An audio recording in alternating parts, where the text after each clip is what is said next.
Small Business Bureau awards $12 million through its Green Tech Fund. Region 9 REO arrested for attempted murder. Unlicensed driver remanded to prison for a Little Diamond fatal accident.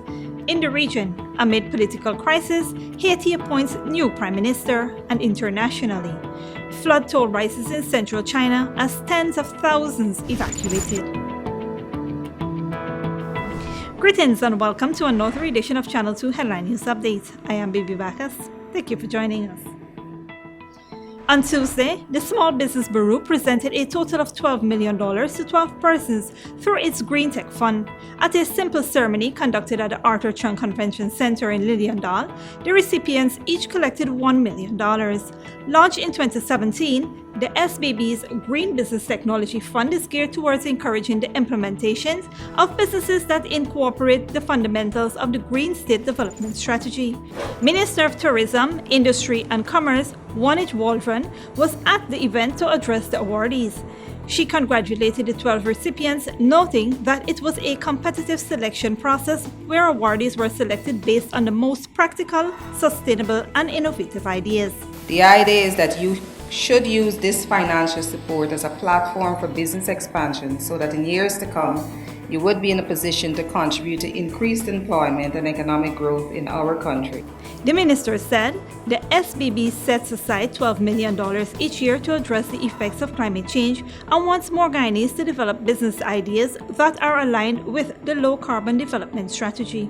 Meanwhile, SBB's Deputy Chief Executive Officer Vanessa Thompson said the Green Business Technology Fund is an annual competition facilitated by the entity. It aims to support the development of innovative green businesses, ideas and solutions, including market research, development and testing of new products, software and business processes. To date, we have disbursed $33.8 million Guyana dollars to 34 awardees from the previous years.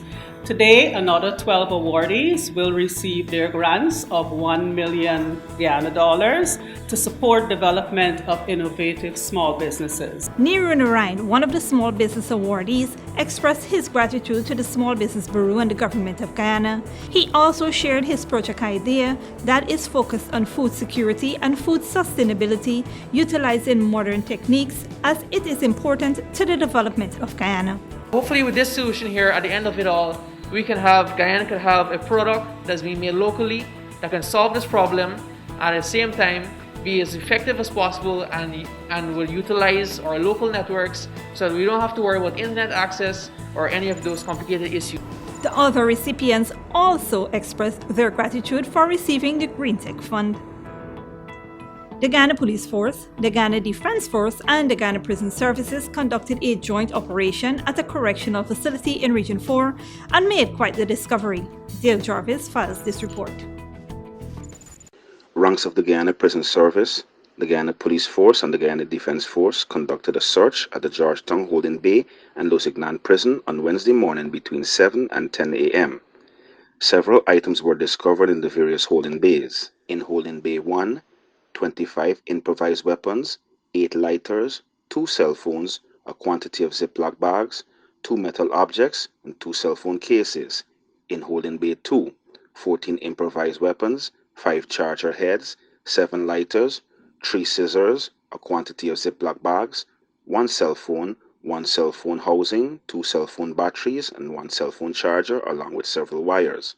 10 small transparent Ziploc bags of suspected cannabis amounting to 3 grams and 2 metal objects. Holding bays 3 and 4, a small quantity of homemade wine, 12 improvised weapons, 14 lighters, 2 scissors, 1 cell phone charger, 1 cell phone cable, several wires, 1 small transparent Ziploc bag of suspected cannabis amounting to ½ gram.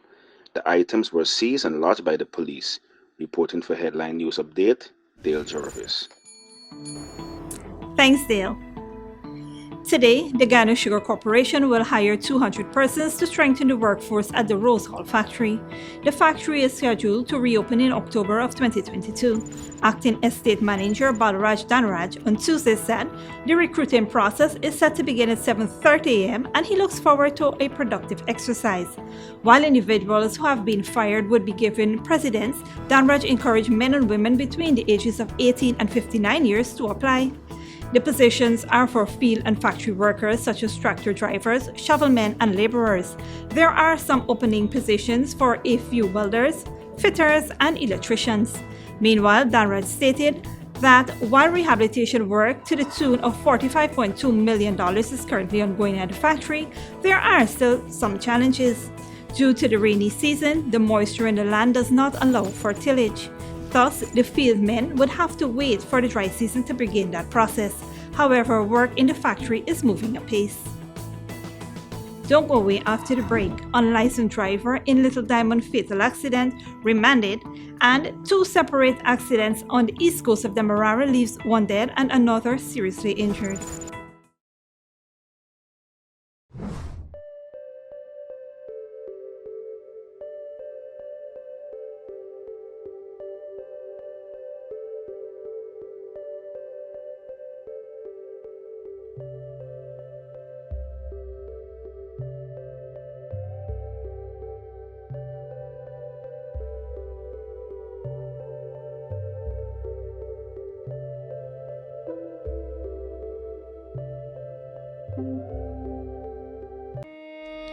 Survival Shopping Complex brings to you its delivery service, Shop through WhatsApp. This process is simple. All you need to do is call or message your grocery list to 613-9683 and we will select your items for you and have them delivered directly to you, even out of town. This is convenient because we can stay on the phone with you as we select your favorite brands. We're happy to do your shopping for you. Contact us on WhatsApp today and shop price smart at Survival Shopping Complex. When you need money and you gotta get it fast, Creative Jewelry and Pawn Shop is the place for that confidential transaction in a quiet and secure location. You'll get the highest value per pennyweight for your gold and also enjoy the lowest interest rates and longest payback period too. Yes, for that instant transaction to solve a pressing financial problem. That Creative Jewelry and Pawn Shop, 46 Boyle Place, that's between the Ministry of Housing on Brick Dam and White Castle Fish Shop. Be your first and only choice. Creative Jewelry and Pawn Shop, safe and sound, solid and secure, always there for you. Telephone 231-7878 and 223-8955. Tastes so good. It's got to be made with Alabama Baker wheat flour. Produced from quality soft winter wheat and quality enzymes to give a superior product that's guaranteed to be luscious, delightful to taste, and stays fresher longer. Alabama Baker wheat flour is perfect for breads, roti, puri, pastries, chow mein, pastas, and many other delights. Imported and distributed by Alabama Trading. 6566 Robb Street, Borda, and 23 Lombard Street. Telephone 225-5800. Welcome to Kissoon's Furniture. Find everything you need for your home and more under one roof in our newly decorated showroom.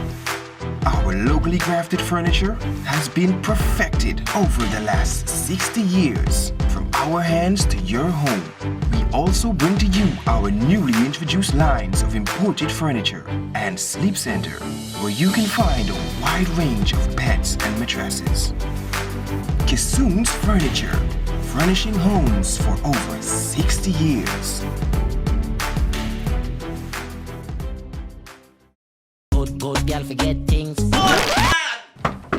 What's the problem, Granny? I want money for borrow for doing surgery. I was dancing and I fall and fracture my hip. If you need some quick money, you should check Lender's Jewelry and Pawn Shop. Lender's Jewelry and Pawn Shop, Lot 238 South Road, Border, Georgetown. Get jewelry made to order in just 72 hours. We also accept vehicles. Lender's, best rates, longest payback period. Boys, I get through. Plus, I could dance again.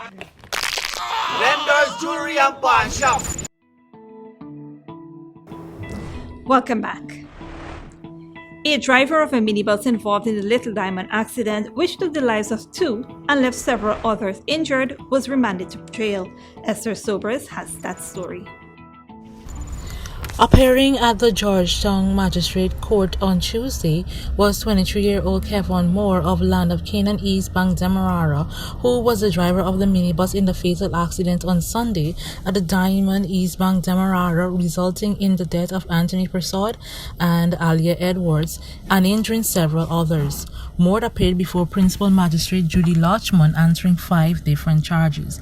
These charges are 2 counts of causing death by dangerous driving, unlicensed licensed driver, breach of insurance, driving under the influence of alcohol, failed to render assistance. Moore pleaded not guilty to all the charges and was granted bail for $1,080,000. He was, however, later remanded and is expected to make his next court appearance on August 9, 2021.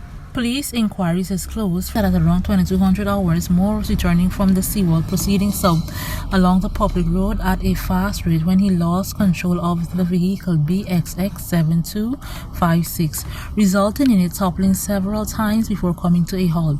Injured passengers were assisted by public-spirited citizens and rushed to the Diamond Diagnostic Center.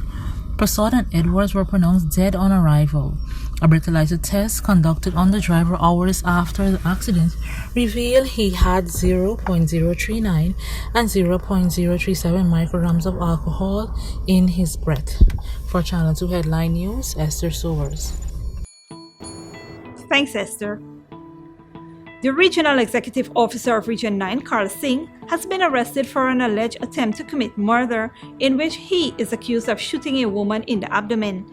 According to a police report, sometime around 11 p.m. at Commercial Zone Lethem Central, the victim, 25-year-old Gladys Manuel, was in the company of the 33-year-old suspect in his pickup when he allegedly shot her.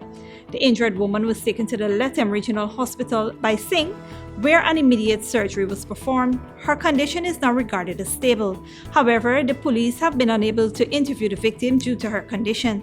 The suspect was arrested and escorted to the Lethem police station, where his licensed firearm was seized and lodged. He is assisting with the investigation. Two separate accidents on east coast of Demerara has killed one person and another was seriously injured. Here again is Esther Sobers with more. Police are investigating an accident that claimed the life of a 19-year-old woman on the east coast of Demerara. Dead is 19-year-old Charmanlala Singh of Lot 13 Nova Maikoni, east coast of Demerara. According to a police report, Singh lost control of her vehicle at around 8:15 hours while proceeding east along the public road while speeding. Inquiries disclosed the teen was negotiating a left turn when she lost control and ended up on the southern side of the road parapet. The vehicle collided with an erected signboard owned by the Ministry of Public Works. The vehicle then crashed into a utility pole on the other side of the roadway. Singh was taken out of the vehicle by public-spirited citizens and rushed to the Maikoni Public Hospital, where she was officially pronounced dead. The body is currently at a funeral home in Fort Wellington, West Coast, Berbice, awaiting a post-mortem examination. Police are also investigating another accident that occurred around 9 p.m. last evening on the East Coast.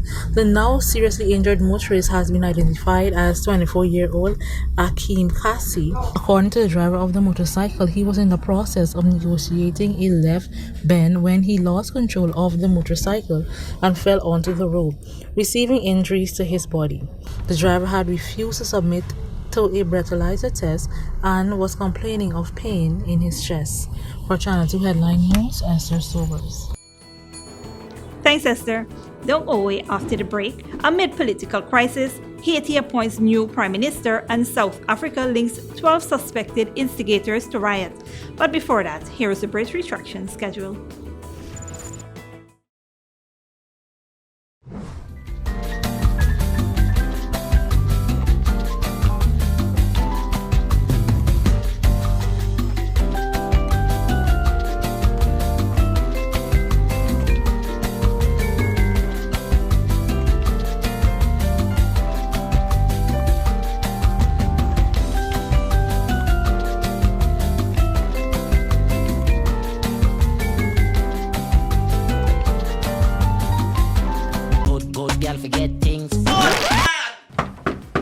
Problem, Granny? I want money for borrow for those surgery. I was dancing and I fall and fracture my hip. If you need some quick money, you should check Lender's Jewelry and Pawn Shop. Lender's Jewelry and Pawn Shop, Lot 238 South Road Border, Georgetown. Get jewelry made to order in just 72 hours. We also accept vehicles. Lenders, best rates, longest payback period. Boys, I get through.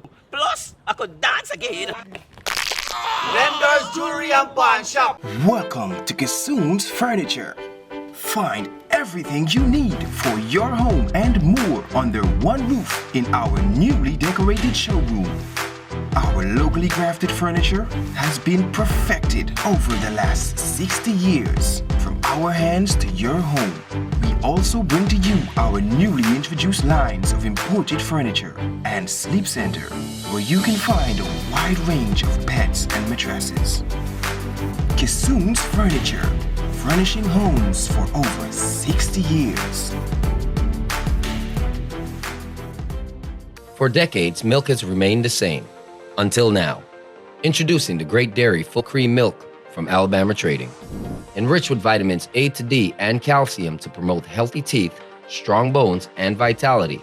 Great Dairy Milk is delicious and fortified to encourage healthy cell growth within the body.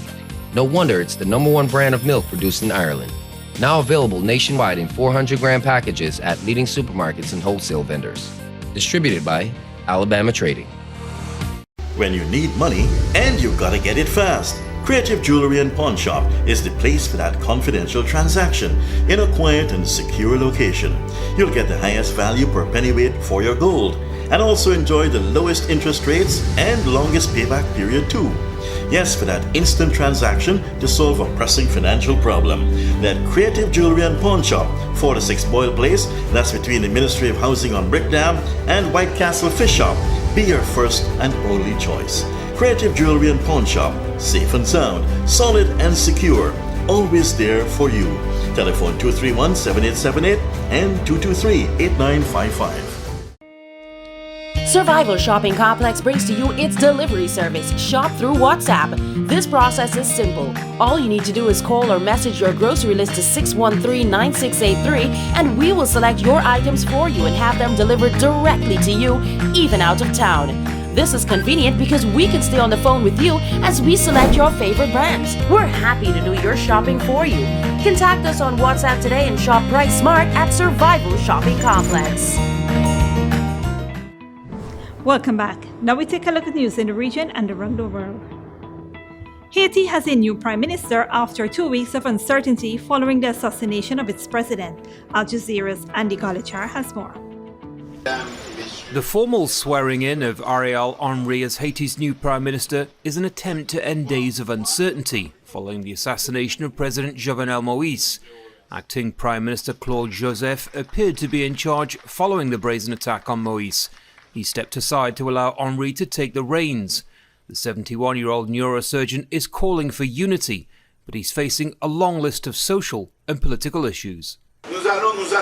We will create a secure, reliable and stable environment to facilitate political activities throughout the country. We will expect massive participation in the next presidential elections, the highest participation of citizens of voting age. Henry has appointed his cabinet with the goal of leading Haiti to new elections. That's been problematic previously, leading to Moïse ruling by decree, but Haiti's future may depend on a free and fair vote. This government won't think for the people. They're unpopular. They're only thinking for the elite again, at the expense of the Haitian people. We can't expect anything serious from this government. We say to this new government, welcome, because we the Haitian people, we want actions from them. We would like the new government to solve the crisis of the country, to solve the problems of slum neighborhoods. Many Haitians see these as dangerous times, and Henry's international backing is regarded by some as a problem. Anybody they sort of back or anoint or push is going to be seen with a lot of skepticism by the Haitian people, I think. People are very wary of international community involvement in Haiti at this time. But of course they want aid, but they don't want the interference and meddling. Memorial services for 53-year-old Jovenel Moïse are being held, even as the investigation into his assassination continues. On Tuesday, Haitian authorities made more arrests, including people said to be police officers, but they appear no closer to finding out why he was killed. The cowardly assassination of the President of the Republic constitutes a real national drama. We have a duty to consider it as such, including those in hiding and in any counter-conflict. While the international community is pushing this impoverished nation to hold elections, others say voting won't solve Haiti's problems. Many key institutions have failed, gangs control large parts of Port-au-Prince, and the economy lays in ruins. The stakes for Haiti couldn't be higher. Andy Gallagher, Al Jazeera. And internationally, South Africans are waiting to hear who was behind what President Cyril Ramaphosa called orchestrated rioting and looting last week. There are 12 suspected instigators, but only 6 have been arrested. Al Jazeera's Bernard Smith reports. Across South Africa's 2 most populous provinces, it was mob rule for more than a week. It started after the jailing of former President Jacob Zuma. The government says the mob was deliberately directed towards distribution centres, key highways, railways and ports in Gauteng and KwaZulu-Natal. You couldn't do something like that unless it was well orchestrated. Mary de Haas has been monitoring violence and security in South Africa for more than 30 years. How close did they come to effectively destabilising the state? Pretty close, I think. Look, it's... really, it's destabilisation when you get the economic damage we have and the damage to race relations. Basically, it's because of the fact that this province is the key Zuma support base.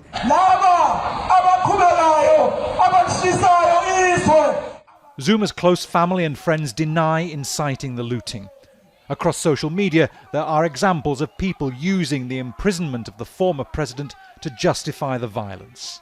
A slow police response led to vigilante groups taking the law into their own hands. Here, men from an Indian-majority township in Durban are shooting at black men who've entered from a neighbouring township. More than 200 people were killed, 20 of them in this area, including 29-year-old Percy Chitawa. His nephew says his uncle was in a car when he was shot. There were cars that just came, then blocked the road, then they started shooting. Then the driver and my uncle, they were the one who got shot, but the driver did not die. The driver that was killed right now. Look at this place. It's burning to the ground. The economy, already battered by the pandemic, will contract 3%, according to one US investment bank. President Cyril Ramaphosa admitted that the government had been caught off guard and was slow to respond to the violence. Could this happen again? I think it could. If the state doesn't get its intelligence act together, if it doesn't... what's disappointed me is that some of the key instigators have not been touched. We know who they are. We're going to have to watch carefully what the strategy is. There's a lot of threats that they're going to continue unless Zuma is released. The government has a list of 12 people it suspects of instigating the violence. Only half a dozen have been arrested so far. How close any of the people on the wanted list are to Jacob Zuma is unknown. But how and if they are arrested could be another test of authority for the government of Cyril Ramaphosa. Bernard Smith, Al Jazeera, Durban. And finally, China's central region is struggling with the worst flooding in recent history. At least 33 people have died and 200,000 persons have been evacuated. Al Jazeera's Adrian Brown reports. An image of normality turned upside down. Like a giant scrapyard, abandoned cars block a tunnel in central Zhangzhou.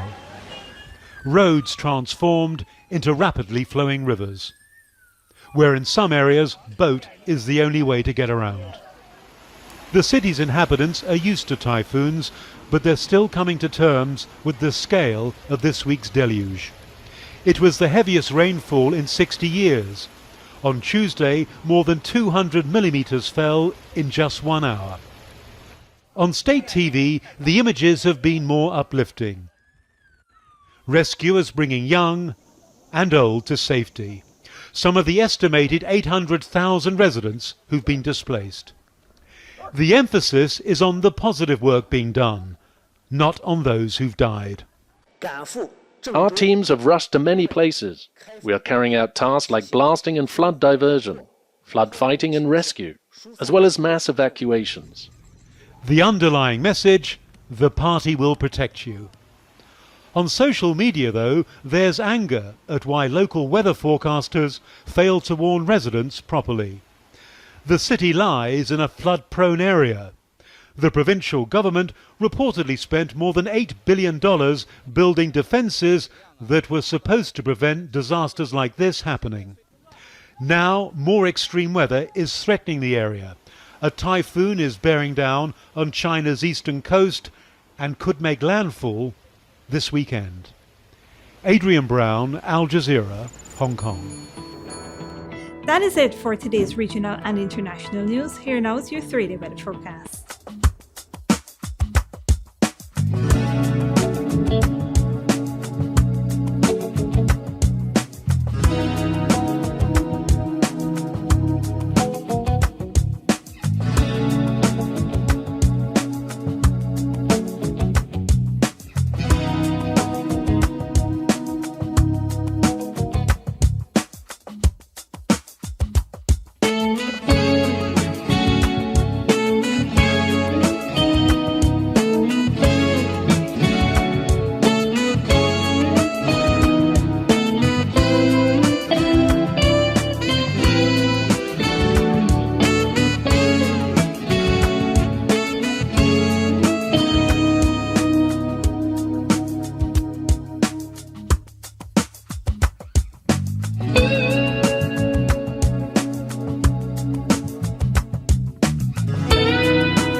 That is all for this edition of Channel 2 Headline News Updates. Tune in on Friday at 5:30 p.m. for another episode.